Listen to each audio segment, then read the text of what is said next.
Hello and welcome back. तो हम solve कर रहे हैं 2012 का पेपर नंबर 3।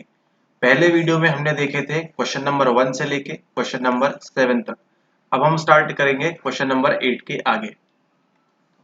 प्रश्न आपसे पूछता है सकारात्मक परिणाम, है ना, यानी कि पॉजिटिव आउटकम्स वाली घटना के निम्नलिखित आरोपणों में से कौन सा आशावादी, है ना, होगा। आशावादी या फिर अनावसादी भी कहते हैं। कौन सा इनमें से होगा।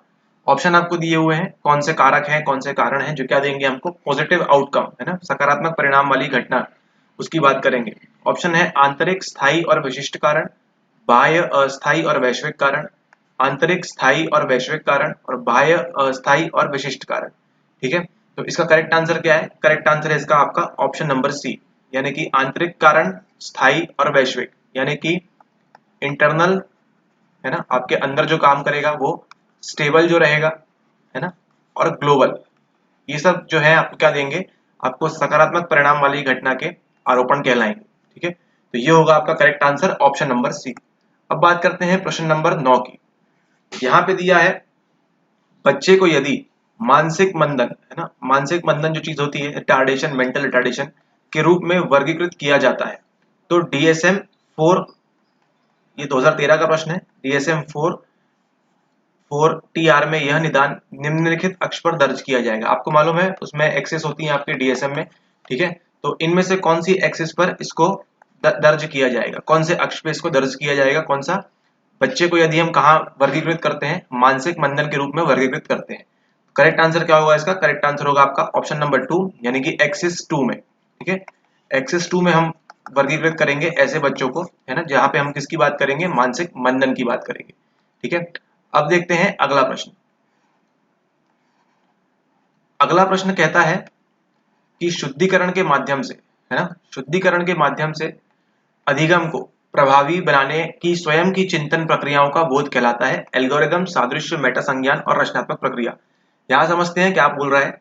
ये बोल रहा है शुद्धिकरण के माध्यम से अधिगम को प्रभावी बनाने की, है ना, मतलब लर्निंग को क्या होगा, प्रभावी बनाएंगे, है ना, लर्निंग को क्या बनाएंगे, प्रभावी बनाएंगे। ठीक है, स्वयं की चिंतन प्रक्रियाओं मतलब हमारी जो क्या है, सेल्फ की क्या है, थॉट प्रोसेस, है ना, थॉट प्रोसेस हमारी स्वयं की चिंतन प्रक्रिया है। ठीक है, मान लीजिए कि एक खूंखार बिल्ली है। ठीक है, खूंखार बिल्ली है, उसके बारे में हमारी क्या है, एक थॉट प्रोसेस है ना, हमारी चिंतन प्रक्रिया है। अरे खूंखार बिल्ली है, इसके पास जाएंगे तो हमको शायद काट सकती है, ठीक है, या हमको नोच सकती है, ठीक है, या हम पे अटैक कर सकती है, ठीक है, या हमको क्या कर सकती है, जान से मार सकती है। ठीक है, ये खूंखार बिल्ली की बात कर रहे हैं हम। तो ये हमारी कहाँ चल रहा है, ये सब चल रहा है हमारे संज्ञान में, है ना, हमारे कॉग्निशन में ये सब है। ठीक है, ये सब बिल्ली वो कर सकती है। ठीक है, लेकिन हम क्या करेंगे, शुद्धिकरण के माध्यम, हमारी लर्निंग क्या है कि ये बिल्ली, हमारा जो अधिगम है क्या है कि ये क्या करे, बिल्ली जो है बहुत ही खूंखार है, लेकिन हम क्या करेंगे यहाँ पे, हम करेंगे यहाँ पे शुद्धिकरण, है ना, शुद्धिकरण के माध्यम से मतलब क्या होगा, इसमें हम क्या करेंगे, हमको आके कोई बताएगा या हमको किसी रूप में मालूम पड़ेगा कि ये बिल्ली क्या है, दिल की बहुत अच्छी है। ठीक है, ये हर किसी को नहीं काटती, ठीक है, हर किसी को जोखम नहीं देगी, ठीक है, हर किसी की जान से हाथ नहीं मारेगी। ठीक है, तो ये क्या होता है, हम सीखते हैं कुछ चीज, है ना, किसके माध्यम से, शुद्धिकरण के माध्यम से। हो सकता है कोई आपके आके आपको बता दे, या कोई आपको, आपने कहीं इंटरनेट पे पढ़ लिया हो इस बिल्ली के बारे में। ठीक है, जस्ट एन एग्जांपल। तो इसमें क्या होगा, आपकी जो चिंतन प्रक्रियाएं हैं, ठीक है, आपकी जो मेंटल प्रोसेस है, ये क्या होगी, ये चेंज होगी, है ना, धीरे धीरे क्या होगी, बदलेगी, और फिर इस बिल्ली को भी आप सही नजरों से देखने लगेंगे। यही प्रश्न आपसे पूछ रहा है कि शुद्धिकरण के माध्यम से अधिगम को प्रभावी, अब क्या होगी, आपकी जो लर्निंग होगी वो प्रभावी हो जाएगी। ठीक है, आपकी लर्निंग क्या हो जाएगी, प्रभावी हो जाएगी, है ना, और स्वयं की चिंतन प्रक्रियाओं का बोध, फिर आपको मालूम पड़ेगा कि नहीं, मैं जो सोच रहा था या मैं जो सोच रही थी वो गलत था, सही चीज क्या है। तो ऑप्शन क्या है, एल्गोरिदम दिया है, सादृश्य दिया है, मेटा संज्ञान दिया है, और रचनात्मक प्रक्रिया दिया है। ठीक है, करेक्ट आंसर क्या है इसका? करेक्ट आंसर है इसका आपका ऑप्शन नंबर सी, मेटा संज्ञान, है ना, मेटा।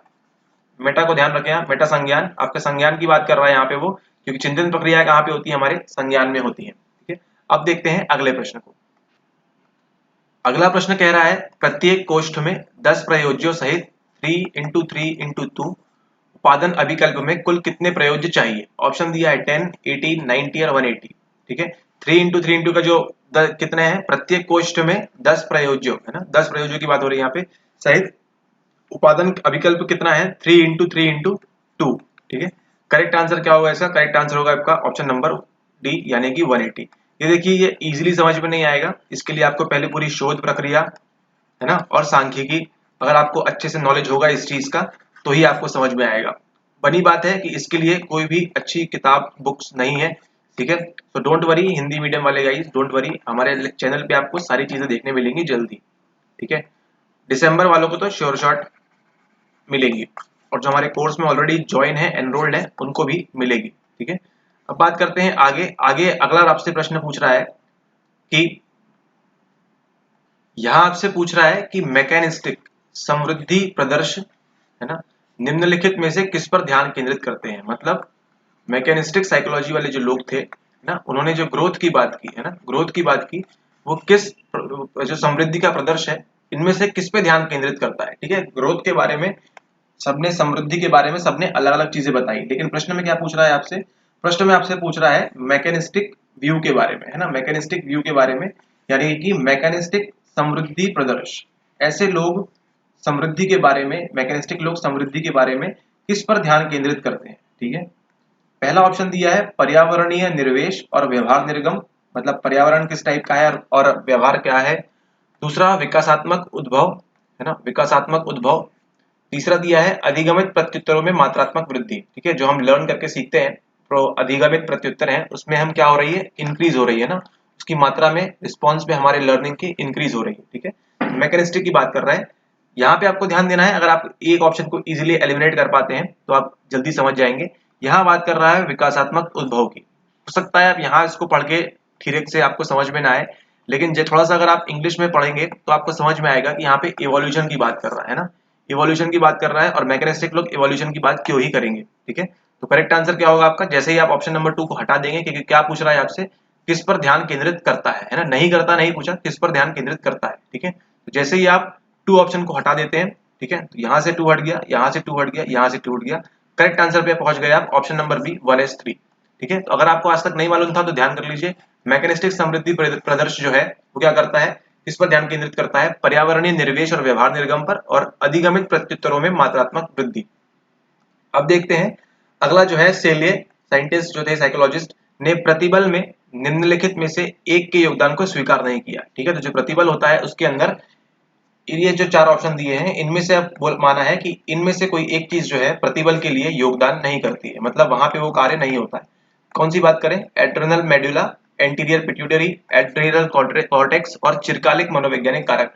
तो करेक्ट आंसर क्या है इसका, आप सभी को मालूम होगा, एड्रेनल मेडुला, ठीक है। इंग्लिश में देखें इसको आप तो एड्रेनल मेडुला, ऑलराइट। यहाँ पे क्या है, आपका प्रतिबल जो है बिल्कुल भी योगदान नहीं देता है और कार्य नहीं करता है एड्रेनल मेडुला के अंदर, ठीक है। अब देखते हैं अगला प्रश्न। अगला प्रश्न 14 कह रहा है आपसे, निम्नलिखित में से कौन सी चिकित्सीय प्रक्रिया, है ना, कौन सी चिकित्सीय प्रक्रिया क्लासिकीय अनुबंधन, है ना, यानी कि क्लासिकल कंडीशनिंग, क्लासिकल कंडीशनिंग पर आधारित नहीं है, ठीक है। प्रश्न को आपको हाईलाइट करना है इस तरह से, नहीं है पूछ रहा है ना, नहीं है पूछ रहा है, कौन सी है वो नहीं पूछ रहा, नहीं है पूछ रहा है। फ्लडिंग बोल रहा है, ट्रांसफरेंस बोल रहा है, क्लाइंट केंद्रित चिकित्सा पद्धति बोल रहा है, और सिस्टमेटिक डिसेंसिटाइजेशन बोल रहा है, ठीक है। तो करेक्ट आंसर क्या होगा इसमें आपका, इसमें करेक्ट आंसर होगा इसमें आपका ऑप्शन नंबर बी। अगर आपने पुरानी वीडियोस देखी है तो उसमें आपको बताया गया है कि क्लास सिस्टमेटिक डिसेंसिटाइजेशन क्या होता है, ठीक है। केवल 2 और 3 जो है ये आपके क्या इस्तेमाल करते हैं, आपका जो क्लासिकीय अनुबंधन पर आधारित नहीं है, यानी कि ट्रांसफरेंस, ठीक है, और क्लाइंट केंद्रित चिकित्सा पद्धति, क्लाइंट सेंटर्ड थेरेपी, ठीक है, ये दोनों क्या है, ये क्लासिकल कंडीशनिंग में फॉर्म नहीं है। अब क्लासिकल अनुबंधन क्या होता है ये आप नीचे कमेंट करके बता सकते हैं, ऑलराइट।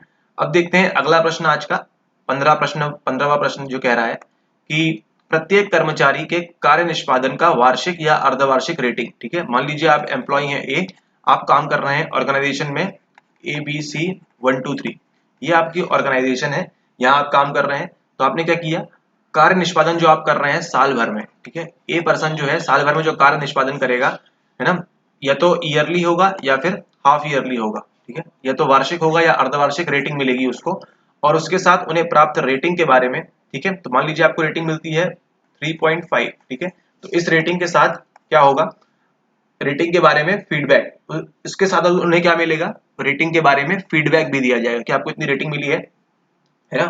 तो ऐसे फीडबैक को क्या कहा जाता है, ऑप्शन दिया है आपको कार्य निष्पादन मूल्य निरूपण, दूसरा दिया है रेटिंग सूची, तीसरा दिया है व्यवहारिक रूप से संबंध रेटिंग मापनी और चौथा दिया है ग्राफिक रेटिंग मापनी। करेक्ट आंसर क्या है इसका? करेक्ट आंसर है आपका ऑप्शन नंबर ए, कार्य निष्पादन मूल्य निरूपण, है ना। इसको क्या बोलते हैं? Performance appraisal. अब आपको जल्दी समझ में आएगा, ठीक है। अप्रेजल, आपकी जो परफॉर्मेंस की है 3.5, उसके अकॉर्डिंग आपको फीडबैक दिया, ठीक है, और आपकी पेमेंट वगैरह अगर हाइक होती है तो अच्छी बात है, उसे हम क्या कहते हैं? उसे हम कहते हैं परफॉर्मेंस अप्रेजल। अब देखते हैं अगला प्रश्न। अगेन सूची में 1 में हमको दिया है हार्मोन्स, है ना, कौन कौन से हार्मोन्स होते हैं। सूची 2 में दिया हुआ है संश्लेषण, ठीक है, मतलब क्या होता है इनमें। पहला दिया है स्टेरॉइडल हार्मोन्स, दूसरा दिया है पेप्टाइड हार्मोन्स, तीसरा दिया है प्रोटीन हार्मोन्स और चौथा दिया है अमीनो एसिड डेरिवेट। इनकी अगर हम संश्लेषण की बात करें तो यहाँ पे एकल अमीनो एसिड की लंबी श्रृंखला, वसा मॉलिक्यूल और एमिनो एसिड की लघु श्रृंखला, ठीक है। तो जैसे ही हम यहाँ पे देखते हैं कि स्टेरॉइडल हार्मोन्स, है ना, हम 1 में क्या देखते हैं? स्टेरॉइडल हार्मोन्स, तो हमारे दिमाग में क्लिक करता है कि इसमें क्या होता है? इसमें होता है फैट, यानी कि वसा मॉलिक्यूल, ठीक है। वसा मॉलिक्यूल की बात करें तो हमको कहाँ मिलती है? हमको मिलती है ये स्टेरॉइडल हार्मोन्स के अंदर, ठीक है। तो आर के साथ क्या मैच करना है? 1 मैच करना है। तो आर के साथ 1 कहाँ पे है? आपका ऑप्शन नंबर ए में है और ऑप्शन नंबर डी में है। मतलब दो आंसर कैंसिल हो गए आपके, ऑप्शन नंबर बी कैंसिल हो गया एंड ऑप्शन नंबर सी भी क्या हो गया आपका? कैंसिल हो गया। तो आपको समझ में आ गया या तो डी सही है आपका, ठीक है, या तो आपका पी सही है, ठीक है। 1 आपने एलिमिनेट कर लिया कि आर के साथ 1 तो आएगा ही आएगा, ठीक है। अब यहाँ पे आपको देखना है अगला क्या है। अगला है हमारे पास पेप्टाइड हार्मोन्स, है ना। पेप्टाइड हार्मोन क्या काम करते हैं? पेप्टाइड हार्मोन्स क्या काम करते हैं? ये ऐसे होते हैं जिनमें क्या होती है? अमीनो एसिड की क्या होती है? लघु श्रृंखला होती है ना। अमीनो एसिड की लघु श्रृंखला। यहाँ पे आपको दो चीजों पे ध्यान देना है, दो चीजों पे ध्यान देना है आपको। अमीनो एसिड की लंबी श्रृंखला और अमीनो एसिड की लघु श्रृंखला, है ना। यहाँ दोनों ही किसकी बात हो रही है? अमीनो एसिड की।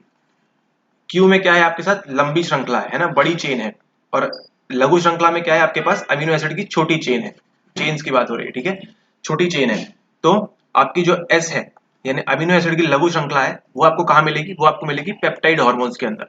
यानी कि स्टेरॉइडल हार्मोन्स में क्या मिलेगा आपको? आपको वसा का मॉलिक्यूल मिलेगा स्टेरॉइडल हार्मोन्स में।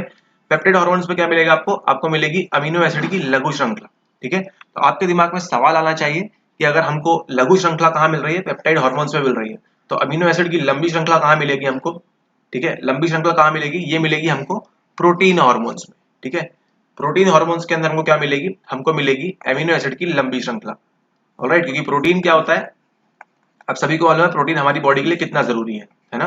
तो लंबी श्रृंखला कहाँ मिलेगी हमको? प्रोटीन हार्मोन्स के अंदर मिलेगी, ठीक है। और लास्ट आंसर तो आपको मालूम पड़ ही गया होगा क्या है। तो लास्ट की अगर बात करें तो अमीनो एसिड डेरिवेटिव, है ना, यहाँ डेरिवेट, अमीनो एसिड का डेरिवेट है, वो हमको कहाँ मिलता है? वो मिलता है एकल अमीनो एसिड के साथ, ठीक है। तो option number A is the correct answer, ठीक है। एक बार फिर से इसको समराइज करते हैं। अमीनो एसिड डेरिवेट कहाँ मिलेगा हमको? एकल अमीनो एसिड से। प्रोटीन हार्मोन्स में क्या होगा? इसमें प्रोटीन जैसे ही दिखेगा आपको याद आना चाहिए अमीनो एसिड की क्या होगी? लॉन्ग चेन होगी ना, लॉन्ग चेन होगी प्रोटीन्स के लिए, ठीक है, प्रोटीन हार्मोन्स में। तो पी के 3 के साथ क्यू, ठीक है, 3 के साथ क्यू, पी के साथ 4। एंड पेप्टाइड हार्मोन्स की बात करें, पेप्टाइड में क्या होगा? हमको हमेशा मिलेगी अमीनो एसिड की लघु श्रृंखला। और आर के साथ स्टेरॉइडल हार्मोन्स में क्या होगा? हमेशा फैट मॉलिक्यूल यानी कि आर होगा, यानी कि वसा मॉलिक्यूल। सो करेक्ट आंसर पे पहुंच जाते हैं हम। करेक्ट आंसर है हमका ऑप्शन नंबर ए। इसी तरह से आपको रियल टाइम में एग्जामिनेशन में भी क्या करना है? आपको इसको एलिमिनेट करना है इसी अनुसार, ठीक है। अब बात करते हैं, अगला प्रश्न है हमारा, इजी सा प्रश्न है, आप सभी इसको इजीली कर पाएंगे, ठीक है। और अगर नहीं कर पा रहे हैं तो आपको नॉलेज में, आपकी जो ज्ञान है उसमें आपके भारी कमी है अगर आप ये सवाल नहीं कर पा रहे हैं तो, ठीक है। 17 नंबर का सवाल है, मास्लो के पदानुक्रम के अनुसार निम्नलिखित आवश्यकताओं को क्रमानुसार लगाइए। एब्राहम मास्लो इन्होंने क्या दिया था? इन्होंने दिया था हायरार्की ऑफ नीड्स, है ना। मतलब आपकी जो जरूरतें हैं, ठीक है, उनकी क्या है? एक श्रृंखला टाइप की चीज है ना, उनकी एक हायरार्की है, ठीक है, नीचे से ऊपर जाएंगे आप हमेशा। तो सबसे पहले क्या पूछ रहा है आपसे? दिया है सम्मान की आवश्यकता होती है मनुष्य को, प्रेम या संबंधता की आवश्यकता होती है, शारीरिक आवश्यकता होती है, सुरक्षा की आवश्यकता होती है और स्वसिद्धि की आवश्यकता होती है, ठीक है। तो करेक्ट आंसर क्या होगा इसमें आपका? इसमें करेक्ट आंसर होगा आपका ऑप्शन नंबर, चलिए आंसर से पहले देखते हैं हम क्या बोल रहा है यहाँ पे, ठीक है। यहाँ पे ऑप्शन को देखेंगे तो आपको समझ में आ रहा है कि 3 जो है सबसे पहले आएगा। मान लीजिए कि इसका आंसर आपको नहीं मालूम है, ठीक है, आपको इसका आंसर क्या है नहीं मालूम है, तो इतना तो समझ गए आप। यहाँ देखिए कि 3 सबसे पहले आएगा, यानी शारीरिक आवश्यकता जो हमारी है, हमारी यानी कि मनुष्य की है, ठीक है, ह्यूमंस की जो शारीरिक आवश्यकता है क्या क्या है, वो फूड भूख, थर्स्ट प्यास, है ना, और सेक्स। ये जो बेसिक बायोलॉजिकल नीड्स है ना, शारीरिक आवश्यकता है, इसके बिना मनुष्य का जीवन संभव नहीं है, ठीक है। तो सबसे पहले क्या जरूरी है हमको, हमको जरूरी है शारीरिक आवश्यकता हमारी, है ना, यानी कि ऑप्शन नंबर 3। ये तो आपने सही कर लिया, ठीक है। अब इसके बाद आप यहाँ देखिए, यहाँ पे 2 ऑप्शन में 2 दिया हुआ है और 2 ऑप्शन में 4 दिया हुआ है, ठीक है। मतलब या तो सुरक्षा की जरूरत होगी या फिर प्रेम की बात होगी, ठीक है। तो आपको क्या लगता है कि पहले मनुष्य क्या चाहेगा, पहले वो प्रेम करना चाहेगा या फिर उसको सुरक्षा की आवश्यकता होगी, ठीक है। तो यहाँ पे उसको आवश्यकता होगी सुरक्षा की। 3 के बाद आएगा आपका नेक्स्ट 4, है ना। मतलब 2 ऑप्शन आपके अब यहाँ एलिमिनेट हो गए हैं, ठीक है। अब क्या जरूरत है, सी और डी में से हमको मालूम करना है, ठीक है। सी और डी में से 2 ऑप्शन होंगे हमारे। देन इतना समझ में आ गया आपको कि अब 5 भी लास्ट में दिया हुआ है, मतलब स्वसिद्धि की जो बात है ना, सेल्फ अटेनमेंट जहां पे आता है, ठीक है, वहां पे कहाँ होगी बात, स्वसिद्धि की बात होगी। यह कब होगी, सबसे लास्ट में होगी। मतलब कंफ्यूजन कहाँ पे है आपका, या तो 4 के बाद मतलब सुरक्षा के बाद, या तो क्या आएगा प्रेम आएगा, या फिर सुरक्षा के बाद क्या आएगा, सम्मान की बात होगी, ठीक है। उसके बाद क्या लगता है आपको क्या होना चाहिए, तो करेक्ट आंसर है इसका। अब यहाँ तो देखिए आप नहीं मालूम है आपको, तो 50-50 एक गैस करना पड़ेगा आपको, ठीक है। या तो आप सी पे टिक कर देंगे या डी पे टिक कर देंगे। सी पे टिक कर देंगे तो क्या होगा, आपके 2 मार्क्स लूज हो जाएंगे, और डी पे टिक कर देंगे तो क्या होगा, आप 2 मार्क्स स्कोर कर लेंगे। तो इतना सब पंचायत समझने से अच्छा है कि आप एक बार बैठ के मैस्लो की हायरार्की थ्योरी को 1 2 3 4 5, यहाँ पे सबसे पहले आएगी आपकी शारीरिक आवश्यकता, देन उसके बाद आएगी आपकी सुरक्षा की आवश्यकता, ठीक है, फिर आएगी आपके प्रेम संबद्धता की आवश्यकता, फिर आपको पास आएगी सम्मान की आवश्यकता, और अंत में आएगी स्वसिद्धि की आवश्यकता। इसको जितना हो सके आप इसको क्या कर लीजिए, एक बार बैठ के रट लीजिए, ठीक है, ताकि आप इन सवालों में व्यर्थ का समय ना गवाएं, ठीक है। अब देखते हैं अगला सवाल। अगला सवाल क्या कहता है, अगला सवाल कहता है इस तर्क के लिए क्या सत्य है ना, क्या सत्य है पूछ रहा है कि खाने के प्रत्याशित आनंद से हम सामान्यतः खाने के लिए अंतर्नोदित होते हैं, ठीक है। क्या पूछ रहा है यहाँ पे आपसे पूछ रहा है कि खाने के प्रत्याशित आनंद से हम, है ना, कि हमको ये मालूम है कि खाने से हमको क्या होगी, हमको आनंद की अनुभूति होगी, ठीक है, आनंद की अनुभूति होगी, से हम सामान्यतः खाने के लिए अंतर्नोदित होते हैं, ठीक है। मान लीजिए एक एग्जांपल मानते हैं कि केक, केक हर किसी को पसंद होता है, ठीक है। तो इसके खाने के बाद जो हमको क्या महसूस होता है, हमको महसूस होता है प्रत्याशित आनंद, है ना। इस आनंद की जो अनुभूति है शब्दों में बयां नहीं कर सकते, लेकिन ये जो आनंद है ये क्या करता है, यही हमको मोटिवेट करता है ना, मोटिवेट नहीं कहेंगे यहाँ पे, अंतर्नोदित होते हैं, है ना। हम क्या अंतर्नोदित, किसके लिए अंतर्नोदित होते हैं हम होते हैं ये केक खाने के लिए। मान लीजिए हम बैठे हैं अपने घर के अंदर, 2 माह हम अपने घर के अंदर बैठे हुए हैं, ठीक है। हम कहाँ जाएंगे, हम जाएंगे बेकरी की शॉप में, ठीक है, या फिर किसी की बर्थडे पार्टी में जाएंगे, ठीक है। क्यों क्यों क्यों क्यों जाएंगे, क्योंकि हमको क्या खाना है, तो केक खाना है, क्योंकि इसको खाने का जो आनंद है वो हम महसूस करना चाहते हैं, है ना। इसलिए हम क्या होते हैं, खाने के लिए अंतर्नोदित होते हैं ना, कि ये जो आनंद की अनुभूति हम करना चाहते हैं इसके लिए। इस तर्क के लिए क्या सत्य है पूछ रहा है, ठीक है, कौन सा सही है। विन्यास बिंदु सिद्धांत, नकारात्मक फीडबैक प्रणाली, सकारात्मक प्रोत्साहन सिद्धांत और समस्थिति, ठीक है।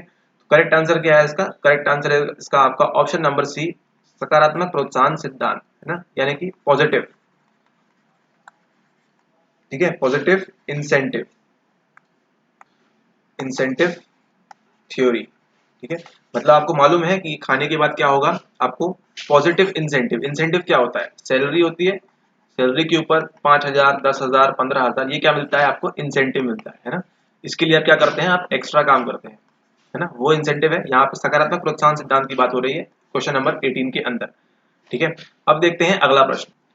अगला प्रश्न आपसे कह रहा है आरंभिक बिंदु यानी स्टार्टिंग पॉइंट, आरंभिक बिंदु स्टार्टिंग पॉइंट और लक्ष्य के बीच, ये जो गोल है आपका, लक्ष्य के बीच समस्या की दूरी को क्या कम करता है ना, समस्या की दूरी को क्या कम करता है, मानात्मक उपयोगितापरक, साधन साध्य विश्लेषण, मानात्मक तार्किकता, स्वानुभविकी संक्षिप्त रास्ता।